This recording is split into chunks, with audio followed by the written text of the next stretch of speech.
इंसान को 2 साल लगते हैं बोलना सीखने के लिए, लेकिन यकीन मानिए पूरी उम्र कम पड़ जाती है ये सीखने के लिए कि क्या नहीं बोलना है। कहते हैं शरीर में जीभ एकमात्र ऐसा अंग है जिसमें हड्डियां नहीं होती, लेकिन ये हड्डियां तोड़वा सकती है। Hello everybody, here I am Sonu Sharma, inspirational speaker, leadership consultant and a corporate trainer. साथियों, आज का वीडियो हर उस हिंदुस्तानी आदमी के लिए है जो बोलना सीखना चाहता है, और हर उस व्यक्ति के लिए है जो ये सीखना चाहता है कि क्या नहीं बोलना है।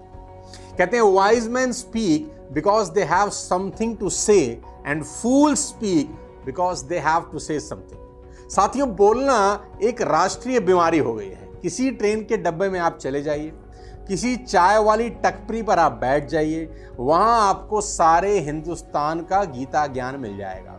लोग देश चलाने से लेकर वो पीएम मोदी साहब को बता देंगे कि देश कैसे चलाना है, सरकार कैसे बनानी है, कैसे गिरानी है, आईपीएल की टीम में किसको लेना चाहिए, किसको नहीं लेना चाहिए, और तो और ज़ेलेंस्की को नाटो पर भरोसा ही नहीं करना चाहिए था। ये सब बातें भी आपको किसी ट्रेन के डब्बे में कहते हुए लोगों से सुनने को मिल जाएंगी। और शादी के बाद विराट कोहली बहुत स्लो हो गया है, ऐसा परम ज्ञान आपको हिंदुस्तान में चाय की पटरी पर मिल जाएगा। अगर इमरान खान इनसे सलाह ले लेते तो शायद उनकी पाकिस्तान की सरकार नहीं गिरती। और मैं आपको बता दूं, ये बाहुबली लोग ट्रेन के डब्बे से उतरने से पहले ही अंबानी अडानी के सारे खानदान के बारे में चर्चा कर जाएंगे। हर आदमी चाहता है कि कोई मेरी सुने। आप अक्सर सुनते होंगे कि लोग बोलते हैं मेरी तो कोई सुनता ही नहीं है। पिता बोलेगा मेरी तो बच्चे सुनते नहीं हैं, बच्चे बोलेंगे हमारी तो पिताजी सुनते नहीं हैं, टीचर बोलेगी कोई स्टूडेंट नहीं सुनता, स्टूडेंट बोलेंगे कोई टीचर हमारी नहीं सुनता। हर आदमी चाहता है कि उसकी कोई सुने, पर वो किसी की सुनना नहीं चाहता, वो सिर्फ सुनाना चाहता है। मैं आपको बता दूं, मेरे पास लोग आते हैं, लोग मेरे पास आते हैं कि sir I want to become a good speaker. How to become a good speaker? हर इंसान इस देश में वक्ता बनना चाहता है, श्रोता नहीं। हर आदमी स्पीकर बनना चाहता है, लिसनर नहीं। और मैं आपको बता दूं बहुत जबरदस्त बात, सोशल मीडिया पर स्पीकर बनाने वाले कोर्सों की बाढ़ आ रखी है। हर स्पीकर आपको स्पीकर बनाना चाहता है, कोई नहीं सिखाना चाहता how to become a good listener. साथियों, मैं हमेशा से कहता आया हूं, listening is gold, speaking is silver. दोस्तों, मैं आज आपको बता दूं कि बोलकर इस दुनिया में कोई महान नहीं बना, ना ही सीख सका है। सुनकर ही महान बना जाता है और सीखा जा सकता है। बहुत सारे लोग जब किसी कन्वर्सेशन में बैठते हैं, एक दूसरे के साथ बात कर रहे हैं, तो वो उसको भी एक स्पोर्ट्स की तरह समझने लगते हैं। उनका लगता है कि जो ज़्यादा लंबा बोलता है, ज़्यादा क्लेवर बातें करता है, तेज बोलता है, तर्क वितर्क कुतर्क देता है, वो जीत जाता है। ऐसा कर कर आप बातचीत तो जीत जाते हैं साथियों, लेकिन इंसान हार जाते हैं। हम सभी इसी ट्रैप में फंसे हुए हैं। जो ज़्यादा बोलता है, मैं आपको बता दूं, वो हमेशा कम फायदे में रहता है। जी हाँ, जो ज़्यादा बोलता है वो कम फायदे में रहता है, जो कम बोलता है ज़्यादा फायदे में रहता है। The person who speak least benefits the most and the person who speak most benefit the least. क्योंकि जो ज़्यादा बातें करते हैं अक्सर वे अपनी जानकारी से अधिक कह जाते हैं। क्योंकि मूर्ख होना अलग बात है और समझा जाना बिल्कुल अलग। कभी कभी ज्यादा बोलना मौत का कारण बन जाता है। क्या आप ऐसा सोच सकते हैं, क्या आप ऐसा कल्पना कर सकते हैं कि बड़ बोलेपन की वजह से आपकी मृत्यु हो सकती है? जी हाँ, ऐसा ही वाकया हुआ 1825 के अंदर। मैं आपको घटना सुनाना चाहता हूं कि ज्यादा बोलने से कैसे आपकी मृत्यु भी हो सकती है। सन 1825 में निकोलस फर्स्ट रूस के सिंहासन पर बैठे। उनके सिंहासन पर बैठते ही रूस में विद्रोह शुरू हो गया। विद्रोही लोग आधुनिकीकरण की मांग कर रहे थे। वे ये चाहते थे कि रूस में यूरोप के बाकी देशों की तरह उद्योग धंधे लगे, बड़ी बड़ी इमारतें बने। विद्रोह को खत्म करने के लिए निकोलस ने एक विद्रोही नेता थे कोंद्रेती रियरिल को मृत्यु दंड का आदेश दे दिया। विद्रोह खत्म करने के लिए निकोलस ने विद्रोही नेता कोंद्रेती को मृत्यु दंड का आदेश दिया कि इसको फांसी पर लटकाया जाए। कोंद्रेती को फांसी दिए जाने वाले दिन तख्ते पर खड़ा किया गया। बड़ा दिलचस्प सा एक घटना हुई। आप ये घटना सुनेंगे तो आपके रोंगटे खड़े हो जाएंगे कि ज्यादा बड़बोलापन आदमी की मृत्यु का कारण बन जाता है। कोंद्रेती को फांसी दिए जाने वाले तख्ते पर खड़ा किया गया और फिर नीचे से तख्ता हटा लिया गया, लेकिन कोंद्रेती जैसे ही रस्सी पर झूला, रस्सी टूटी और वह जमीन पर गिर गया। उस वक्त इस तरह की घटनाएं ईश्वर का इंसाफ माना जाती थी। माना जाता था कि ईश्वर ही नहीं चाहता कि इसको मृत्यु दी जाए। जो व्यक्ति मृत्यु दंड से इस तरह बच जाता था उसे माफ किया जाता था। लेकिन कोंद्रेती जब अपने पैरों पर खड़ा हुआ, गिरते ही जब पैरों पर खड़ा हुआ तो उसे हल्की फुल्की चोट तो लगी थी, पर उसे यकीन था कि अब वो बच गया है। उसने जिंदगी की सबसे बड़ी गलती करी, इसलिए वो भीड़ से चिल्लाकर बोला कि तुम लोगों ने देखा, रूस वाले कोई भी काम ठीक से नहीं कर सकते, उन्हें तो रस्सी बनाने भी नहीं आती। एक संदेशवाहक तत्काल यह खबर लेकर सम्राट के पास गया कि मृत्यु दंड अब नहीं दिया जा सकता। सम्राट इस निराशजनक खबर से चिंतित होने के बाद निकोलस फर्स्ट, विद्रोही नेता, कोंद्रेती के माफीनामे पर हस्ताक्षर करने लगे। उनको माफ करना ही था क्योंकि ईश्वर की वजह से ऐसा हो रहा है, ऐसा कहा जाने लगा। लेकिन तभी उन्होंने संदेशवाहक से पूछ लिया कि क्या इस घटना के बाद कोंद्रेती ने कुछ कहा। संदेशवाहक ने सम्राट को जवाब दिया कि सम्राट, वो कह रहा था कि रूस वालों को तो रस्सी बनाने भी नहीं आती। सम्राट ने माफीनामे को फाड़ते हुए कहा, अगर ऐसी बात है तो हम उसकी इस बात को गलत साबित करके दिखा देंगे। अगले दिन कोंद्रेती को दोबारा फांसी के फंदे पर लटकाया गया और इस बार रस्सी नहीं टूटी। साथियों, बड़बोलापन आपकी मृत्यु का कारण बन जाता है। ज्यादा बोलने से कितना बड़ा नुकसान हो सकता है, कभी कभी हम कल्पना भी नहीं कर सकते। हमेशा सबक ले, एक बार बाहर निकल जाने के बाद शब्दों को दोबारा वापस नहीं लौटा सकते।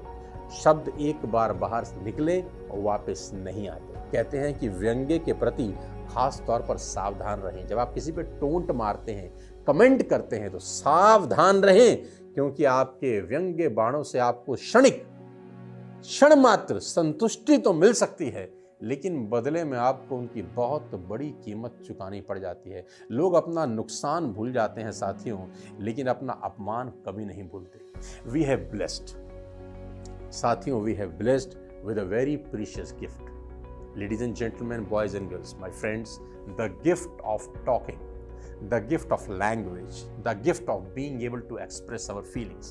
हमको ईश्वर ने एक बहुत बड़ा तोहफा दिया है, भाषा का, शब्दों का, अपने आप को एक्सप्रेस कर देने का, इमोशंस बता देने का, आइडिया जाहिर कर देने का। बस एक बात याद रखिए कि जितना आप ज़्यादा बोलते हैं उतना सामने वाले को कम समझा पाते हैं। ये एक ऐसा गणित है जिसको समझने की कोशिश आप मत करिए, सिर्फ इतना ही समझिए कि ज़्यादा बोलने वाले अक्सर कम समझा पाते हैं। When you talk, you only repeat what you already know.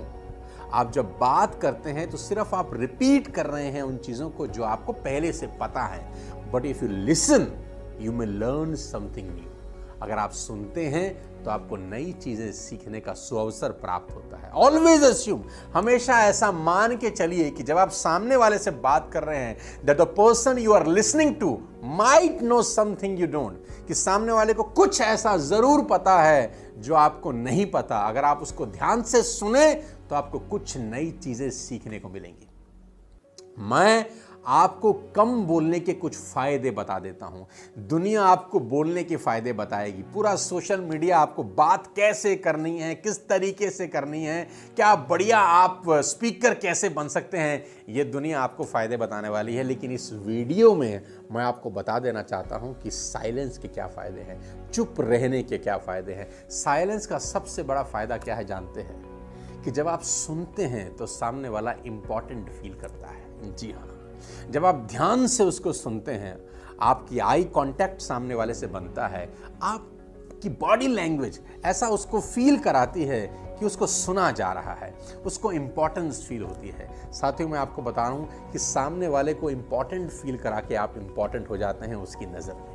आप चुप रहिए और उसको ध्यान से सुनिए। सुनने का सबसे बड़ा फायदा यह है कि सामने वाले को इंपॉर्टेंस की फीलिंग होती है कि मुझे ध्यान से कोई सुन रहा है, क्योंकि आज की दुनिया में कौन किसी को सुनता है, सब सुनाना चाहते हैं। अगर आपने ये स्किल सीख ली, अगर आपने ये स्किल लर्न करी, आप अपनी सोसाइटी में, अपनी दोस्ती में बहुत इंपॉर्टेंट हो जाते हैं।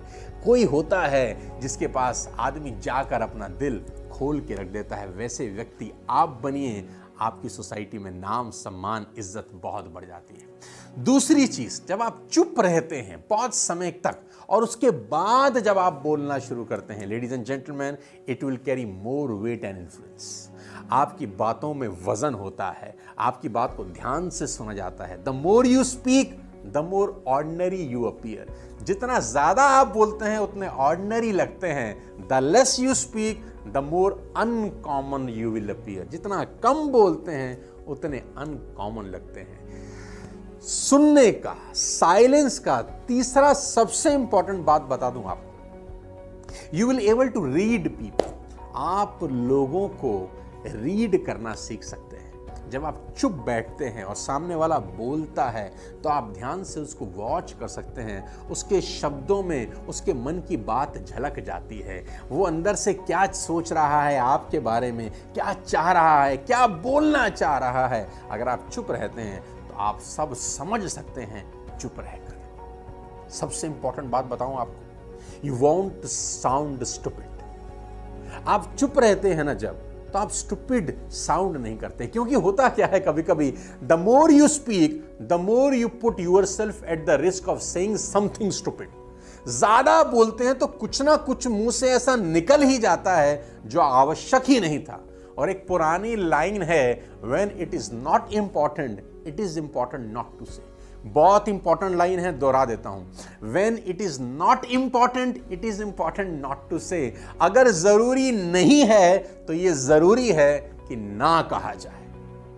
साथियों, चुप रहने के अनेक अनेक फायदे हैं। मैं आपको आज बता देना चाहता हूं कि अगर आपने ये स्किल डेवलप करी चुप रहने की, ये एक तरह का मेडिटेशन भी है साथियों। पहले पहले लोग पूरे पूरे दिन का व्रत लेते थे, जिसको मौन व्रत कहा जाता था। कुछ साधु सन्यासी एक एक महीने के मौन व्रत पे रहते थे। लेकिन विडंबना देखिए, आज की डेट में कोई चुप नहीं रहना चाहता, हर आदमी बोलना चाहता है। अगर ये स्किल आपने डेवलप करी, अगर ये स्किल आपने सीखी, आप इस दुनिया में एक अलग मकाम हासिल कर सकते हैं। भगवान श्री कृष्ण जी की गीता आपको एक सफल इंसान बना देगी। कृपा करके इसे पूरा देखिए।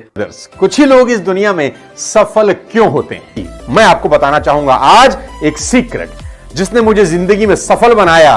और वो कुछ खास नहीं है, और वो एक ही है, मेरे पीछे। मेरी सफलता का राज मेरे पीछे है, और वो है मेरी सबसे प्रिय चीज, किताब। और ये भगवत गीता जिसने मेरे जीवन को सफल बनाया, ये वही भगवत गीता है जिसके कारण आज मैं बहुत सफल हुआ। तो उनको पता था कि ये गीता वीता पढ़ता रहता है लड़का हमारा, तो मुझे बोलते थे तो जिंदगी में कुछ नहीं करता लेकिन एक अच्छा काम करता है तो गीता जरूर पढ़ता है। गीता जी में भी यही बताया गया है कि लाइफ कैसे जीना है, माइंडसेट कैसा होना चाहिए। तो एक्चुअली शास्त्र आपको जीवन जीना सिखाते हैं। क्या भगवत गीता की बात कर रहे थे, मैं एक पॉकेट गीता रखता हूँ अपने पास। जब भी जीवन में कुछ संकट आता है तो मैं बस कोई भी पेज उठाकर पढ़ लेता हूँ। तो आई थिंक एक कंट्रोल आपके मन में आ जाता है। I think Bhagavad Gita can be the perfect teacher. आप किसी भी दुविधा में हो, उसके अंदर सब, उसमें सवाल नहीं, उसमें सारे आंसर्स हैं आपके लिए। आपके मन में कोई भी सवाल है, ऑटोमेटिकली वो आंसर आपके सामने आ जाता है। मैंने अभी अभी बिल गेट्स को रिसेंटली एक बुक पढ़ते हुए देखा है। क्या आप कल्पना कर सकते हैं कि 10,000 करोड़ यूएस डॉलर की नेट वाला एक इंसान को अभी भी लगता है कि बहुत कुछ सीखना बाकी है। और जिस इंसान की बिल गेट्स किताब पढ़ रहे हैं, क्या वो उनसे ज्यादा अमीर होगा? तो जवाब है नहीं। अपने से कम पैसे वाले लोगों से भी आप कुछ ना कुछ जिंदगी में सीख सकते हैं। मेरे फादर ने बोला, आप क्या? मैंने कहा एस क्लास लेंगे पापा।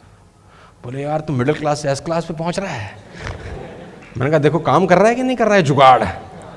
बोला हाँ काम तो करता है यार, है सही, जुगाड़ बहुत सही है। कौन सी किताब? मैंने कहा ये 200 रुपये किताब थी मात्र, जिंदगी पूरी बदल दी इसने हमारी। लगभग 18 बरस पहले जब मैंने मेरे जीवन में एक किताब पढ़ी, उसने मेरा पूरा जीवन बदल दिया था। ये मेरी लाइफ का टर्निंग पॉइंट था ये बुक। इस दुनिया में जितने लोग अमीर और कामयाब बने हैं, उन्होंने किताबें पढ़ी है। इन सभी ने आपको गीता जी और किताबें पढ़ने की वैल्यू बताई है। और इसी को देखते हुए हमने आपके लिए एक बुक बनाई है। ये बुक पीडीएफ फॉर्मेट में है। इस बुक में हमने दुनिया की महान 12 बुक्स की समरी बताई है। इन 12 बुक्स में से एक बुक श्रीमद् भगवद गीता जी भी है और सोनू शर्मा द्वारा बताई गई वह बुक भी है जिसे पढ़कर वो अमीर बने। हर्षवर्धन जी द्वारा बताई गई बुक भी इन 12 बुक्स में से एक है। हम गीता जी के ऊपर हाथ रखकर कसम खाते हैं, इस बुक को पढ़ने के बाद आपको वो सब मिलेगा जो आप अपनी लाइफ में चाहते हैं। गीता जी के साथ में हमारे बुक का कवर पेज भी है ताकि आप हम पर विश्वास कर सके। इस बुक में टोटल 738 पेजेस है। ये बुक आपकी पूरी जिंदगी बदल देगी। ये बुक आसान हिंदी भाषा में है। इस बुक को आप मोबाइल और लैपटॉप में ही पढ़ सकते हैं। इन 12 बुक्स की टोटल मार्केट वैल्यू 3500 रुपए है और इस बुक का price movie ticket, mobile recharge और नेटफ्लिक्स मेंबर से भी कम है, सिर्फ और सिर्फ 199 रुपीज। इतने पैसे तो आप किसी चीज को खाने या मौज मस्ती में खर्च कर देते हैं। हम आपको 10 डेज मनी बैक गारंटी भी देते हैं। गीता जी की कसम खाकर कहते हैं, अगर आपको यह बुक अच्छी ना लगे तो हम आपके सारे पैसे वापस लौटा देंगे, वो भी 10 दिन के अंदर। If you want to read a book, तुमको कोई लोन लेने का जरूरत नहीं है। मजे की बात तो यह है, अगर तुम एक सफल आदमी की जीवनी पढ़ना चाहते हो तो तुमको क्या लोन लेने का जरूरत है। मात्र 200-500 रुपए के अंदर एक सफल आदमी की किताब मिल जाती है। मिडिल क्लास फैमिली के लोगों को यह बहुत बड़ा काम लगता है। क्या बैंक से लोन लेना पड़ेगा किताब पढ़ने के लिए? नो लेडीज एंड जेंटलमैन, आप अपने बच्चे से पैसा बोरो करके भी एक सफल आदमी की किताब पढ़ के सीख के उसको जिंदगी में इंप्लीमेंट कर सकते हो। Don't be serious in life but take life seriously. एक ही जिंदगी है, इन्वेस्ट इन बुक्स। पूरी दुनिया के 5% लोगों में शामिल हो सकते हैं इफ यू रीड। आप खुश नसीब है कि ये वीडियो आप देख पा रहे हैं। आज आपको भगवान श्री कृष्ण जी की गीता और दुनिया की महान लाइफ चेंजिंग बुक्स पढ़ने का मौका मिला। आज डर मत फरहान, नहीं तो 50 साल बाद जब तू बूढ़ा होकर ऐसी किसी अस्पताल में पड़ा होगा और मरने का इंतजार कर रहा होगा, तब सोचेगा कि लेटर हाथ में था, टैक्सी गेट पर थी, जरा से हिम्मत कर लेता ना तो साली जिंदगी कुछ और हो सकती थी। अब डिसीजन आपका। तो इस बुक को पढ़कर आप एक सफल इंसान बनना चाहते हैं या एक आम जिंदगी जीना चाहते हैं? आप सफलता से एक कदम दूर है। इस बुक को अगर आपको पढ़नी है तो इस बुक का लिंक मैंने डिस्क्रिप्शन में दे दिया है। राधे राधे।